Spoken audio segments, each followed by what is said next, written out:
Monsieur le Président, Monsieur le Ministre, Madame la Présidente de la Commission, Madame la rapporteure, chers collègues.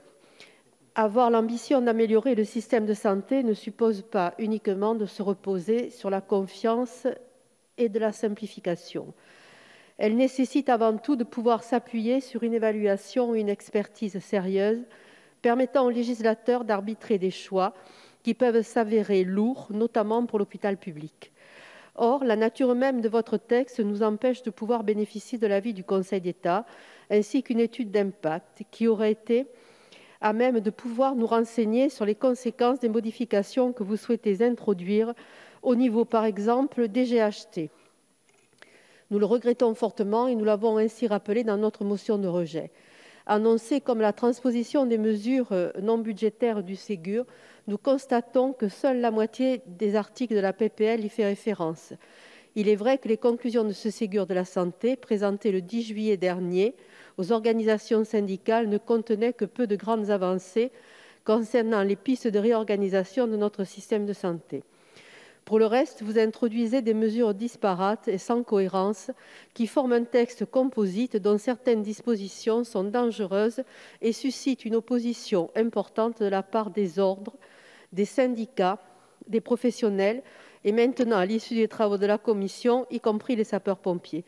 Je ne reviendrai pas sur la cacophonie de l'article 1 et la création menée tambour battant d'une profession intermédiaire destinée vraisemblablement aux déserts médicaux et qu'il vous a fallu réécrire face au tollé provoqué pour avoir voulu enjamber la concertation promise à l'issue du Ségur. Il n'en reste pas moins que cette profession, dont le rôle et les missions restent obscurs, fait courir le risque d'aboutir à créer une médecine à deux vitesses et une inégalité géographique et sociale devant la maladie. Par contre, dans le but de résoudre l'accès aux soins de nos concitoyens sur les territoires, vous introduisez dans ce texte des modifications graves pour l'autonomie des hôpitaux de territoire et notamment pour les hôpitaux ruraux.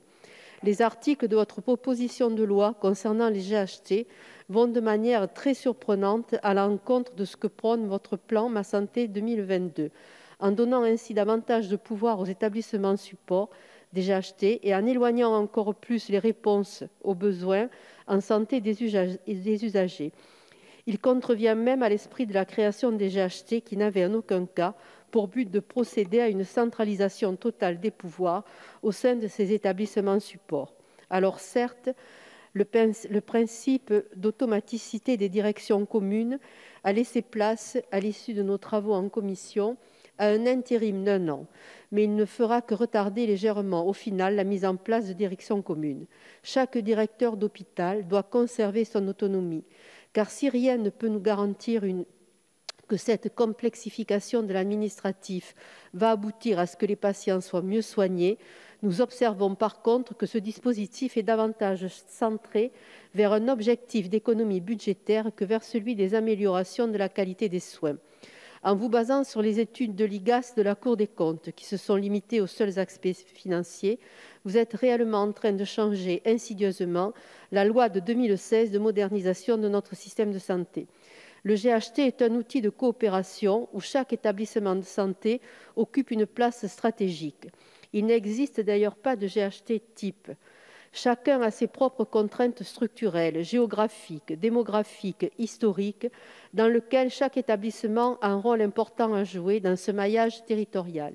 Comme je l'ai rappelé en commission, l'existence de certains hôpitaux tient à un combat permanent des soignants, médecins, personnel administratif.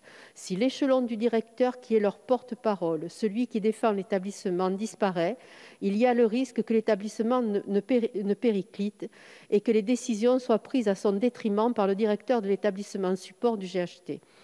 L'examen de ce texte aurait pu être l'occasion d'un débat et d'une réforme de la gouvernance hospitalière, mais l'adoption d'une procédure simplifiée nous empêchera d'approfondir nos travaux.